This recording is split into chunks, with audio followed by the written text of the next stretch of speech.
sharing pengalaman pap smear saya menggunakan BPJS. Kira-kira ini berbayar atau gratis?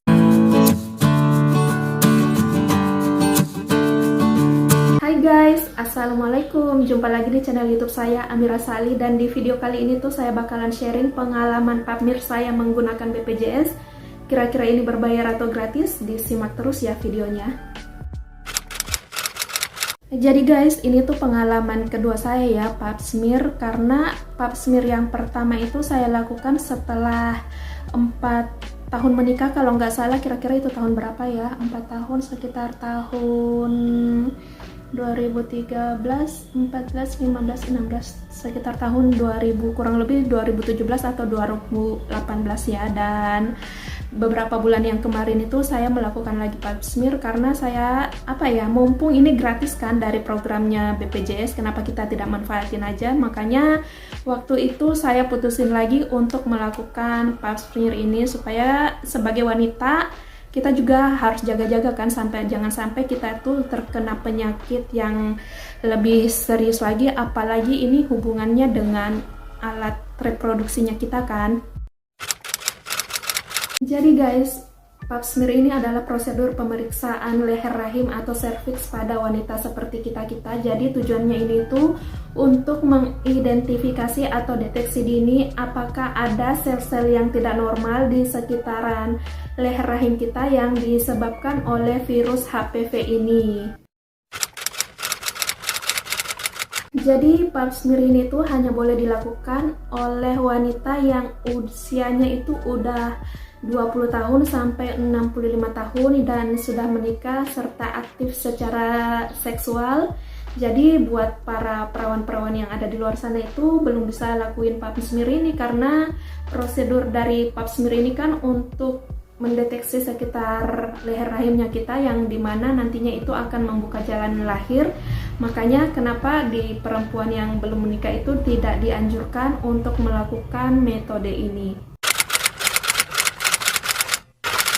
Jadi sebelum melakukan pap smear ini tuh kita dilarang berhubungan selama 3 hari, supaya area di sekitar leher rahimnya kita itu benar-benar steril, dan tidak dianjurkan untuk memakai wangi-wangian ya di sekitaran area vagina kita, dan tidak dianjurkan juga untuk membersihkan vagina dengan cairan-cairan tertentu. Jadi sebelum pap smear itu area kewanitaan kita itu harus benar-benar steril dari cairan-cairan apapun ya.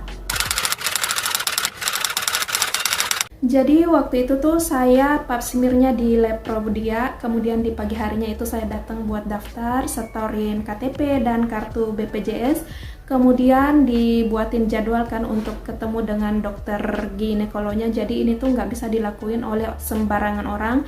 Terus pas sampai jadwalnya untuk pap smear itu kita diarahin untuk masuk ke salah satu ruangan, dan pas masuk di dalam ruangan itu di situ ada dokter dan ada satu lagi entah itu perawat atau apa ya, pokoknya dalam satu ruangan itu kita ada bertiga. Dan syukurnya lagi yang ngelakuin pap smearnya itu kan dokter perempuan, jadi saya tuh agak nyaman ya, karena yang ngelakuinnya itu adalah dokter perempuan, jadi saya tuh nggak terlalu malu atau tegang. Dan sebelum melakukan tindakan itu kita disuruh untuk lepasin pakaian dalamnya kita dulu, kemudian disuruh naik ke atas meja tindakannya. Jadi meja tindakannya itu kayak kayak tempat tidur, kemudian di sisi kanan kirinya itu ada seperti handle ya untuk naruh kakinya kita supaya bisa dibuka lebar seperti orang yang melahirkan ya. Kemudian setelah itu vaginanya kita dikasih pelumas dulu atau gel supaya si spekulumnya nanti ini tuh bisa masuk. Jadi sebelum si spekulum ini dimasukkan ke dalam serviksnya kita itu harus benar-benar serileks mungkin ya, karena semakin kita tegang, semakin kita cemas, yang ada jalan lahirnya kita itu semakin susah juga buat kebukanya, dan yang merasakan sakitnya itu kita sendiri. Makanya kita tuh harus benar-benar rileks. Makanya dokter waktu itu sebelum masukin spekulum bilang ibu harus benar-benar tenang ya, jangan tegang, serileks mungkin, karena kalau semakin tegang itu yang ada nanti spekulumnya ini susah masuknya dan nyerinya itu akan lebih sakit lagi. Makanya kita itu dianjurkan untuk serileks mungkin. Dan setelah itu Ini tuh yang paling bikin ngeri banget ya, karena lagi-lagi di sini tuh saya harus merasakan nyeri hebat sama seperti waktu melakukan HSG itu, karena pada saat proses pap smear ini tuh jalan lahir atau mulut rahimnya kita itu dibuka dengan si cocor bebek ya, atau si spekulum itu, makanya begitu masuk dan dipaksa untuk kebuka itu nyerinya luar biasa. Setelah jalan lahirnya terbuka, barulah dimasukin alat lagi gitu kan untuk ngambil sampel lendir yang ada di sekitaran serviks kita. Setelah itu udah selesai deh metode pengambilan sampelnya. Pokoknya pap smear itu secepat itu guys. Jadi waktu di dalam ruang tindakan itu mungkin hanya sekitar 10-15 menit aja ya, jadi cepet banget prosesnya. Dan setelah melakukan itu, di situ saya disuruh nunggu untuk menunggu hasilnya ya. Jadi hasilnya itu keluar sekitar kalau nggak salah 3-4 jaman, tapi saya tuh ambilnya di keesokan harinya karena udah malam juga kan.